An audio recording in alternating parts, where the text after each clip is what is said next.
ngayon sa Casa Francesca at ipapakita ko sa inyo kung gaano kaganda ang bahay. So ito ay isang Airbnb na pwede nyo gayahin kung gusto nyo magpatayo ng sarili nyong home dahil very cozy and very maganda ang kanyang vibe. Pati ang kanyang mga muebles and pagkakaset up ng mga rooms. Kaya ipapakita ko sa inyo. Let's go na!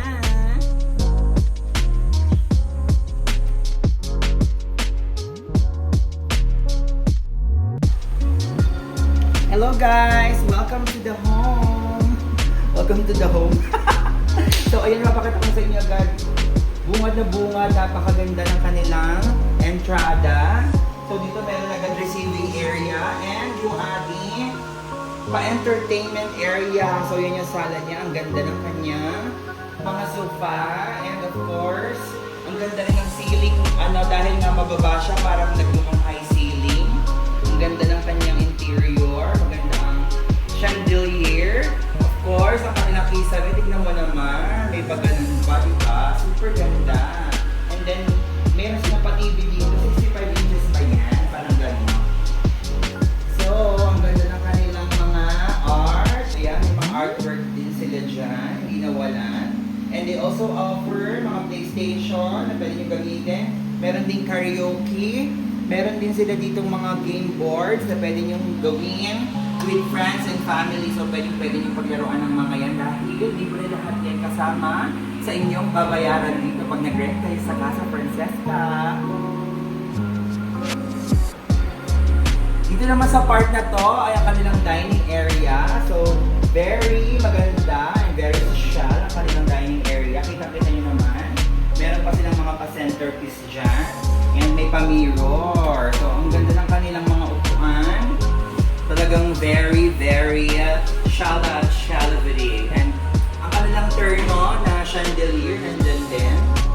And of course, ang kanilang, yung clean kitchen. Kasi diba may dirty kitchen. So, yan ang ganda ng kanyang mga aparador. Diba sa atin yung mga sarili-sarili niya ng bahay. Gusto natin magkaroon ng ganyan. So, ganda. Tapos nandiyan yung kanyang lutuan. Pwede din magluto. Meron sila dito mga panglutong mga gamit. Tulad ng rice cooker, mainit pan, may microwave. Ang ganda ng kanilang mga gamit dyan. Pero merong mga nakalagay sa lababo. So, huwag na natin tingin. Tapos meron din silang pa-ref. Ayan, very shallow ang kanilang ref. Oh. Ang laki ng ref. So, pwede nyo gamitin pag nag-rent kayo dito. Tapos, meron na rin silang mga gamit katulad ng mga tablespoons and all, yung mga panluto, mga gamit yung pangkain. Nandito na lahat. Gamitin nyo na lang at linisin nyo after. So, yan ang ating mga gagamitin here. So, aside from the kitchen here sa inside, meron din silang kitchen sa labas. May pa-dirty kitchen. So, tingnan natin. Ayan. So, dito naman sa part na to, ang area na to ay ang dirty kitchen nila. So, meron pa din sila dyan mga gamit na pwedeng gamitin. And very magandang cabinet also. So, may mga gamit-gamit pala dyan.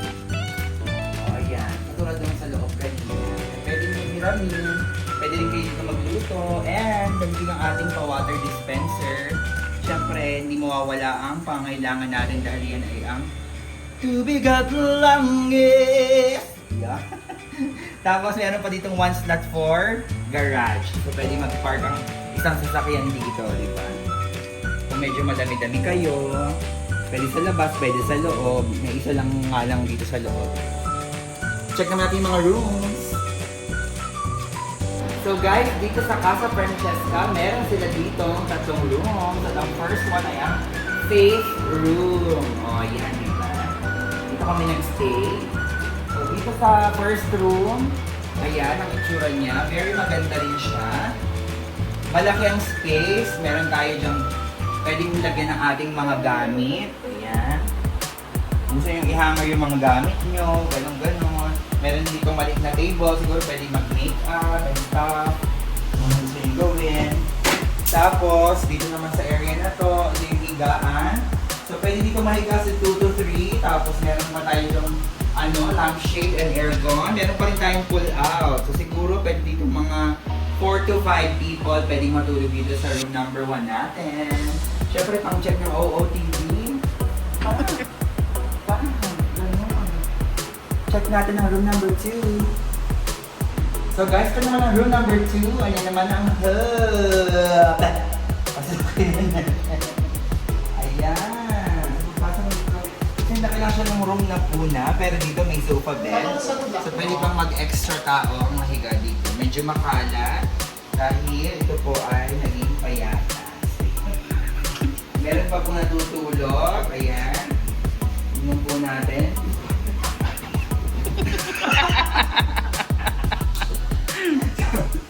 Ayan po, meron pa po natutulog dito. So, pwede po matulog dito tatlo. Dalawang ganito. Ayan, thank you so much. Okay, so ito ng third room at ayan ang LED. So, tingnan na natin. Oh, ayan, may artista pa. Ay, diba? Very bongga. Yan po ang ating Vice Governor. Nagbigay-pugay po tayo lahat. Attorney Karen. At ito po naman ang ating pong kaibigan. Nagmula pa sa Sapa, Vietnam. So parang ito yung kanilang ang tawag doon, master's bedroom. Ayan. Master bedroom. Masters! Oh, yes. Meron. Ay naku ate, ako graduate ng college eh. Sabi yun ang tawag master bedroom. Ayan, tapos may TV tayo dito. Sagutin nyo na lang. Master's bedroom. Tapos meron tayo dito mga pa-pink na mga accent. Ang ganda. And I like the chandelier. Very turno sa aking damit ang kanilang room na ito. Siyempre may upuan dito. Kung may gustong manood sa inyong matulog, pwede yan. Tapos dito po merong personal CR, ang ating master's bedroom. So pwede kayong umirne. Ayan. Baliktad yung switch ng ilaw, no? Walk-in closet. Ito na yung CR. Mas maliit lang ng konti pero maganda pa rin naman siya. Sige, silipin mo. Ganda. Yan.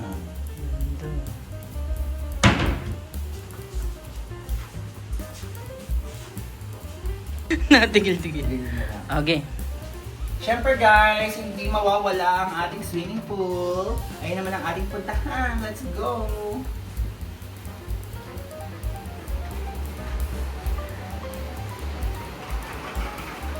Ayan! So ito na po ang ating swimming pool. Abot na abot po sa summer. So guys, kung papagawa kayo ng bahay, ganito kalaking swimming pool is very very much enough na para sa isang small family of 7 or 8. Tapos yung tubig niya very masarap sa katawan kasi nag-swimming kami kagabi. Siguro mga 10 PM hanggang 4 AM or 3 AM-ish. Nag-swimming kami, hindi kami nilamig, hindi kami nainitan, saktong-sakto lang yung init ng tubig. So perfect siya sa bonding for friends and family. So meron ditong patatlong timbulan para pwede niyong gamitin. Meron din tayo ditong tambayan area. So dalawang tambayan area.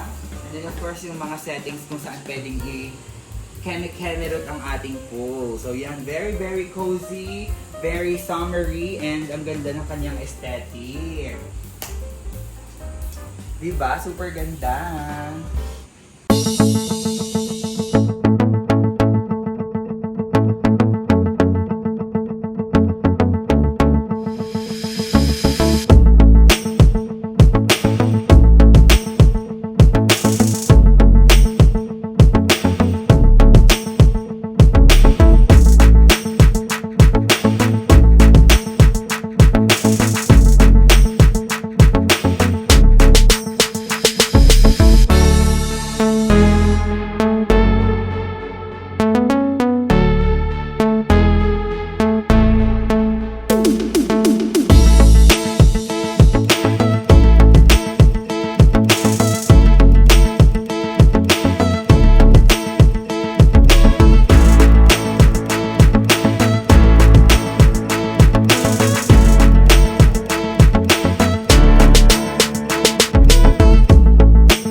that was the house tour of Casa Francesca. So kung meron kayong gagawing bahay, magpapatayo kayo ng bahay, pwede nyo gawing inspiration. Itong resort na to ay available sa Airbnb. Ipopost ko na lang yung kanilang link sa ating description box para pwede kayong mag-rent through Airbnb. So kung ipapattern niyo yung bahay niyo dito, ang ganda. Very cozy, very homey, super duper. Love it! Thank you so much for watching this video. Till the next one. Love you guys. Bye!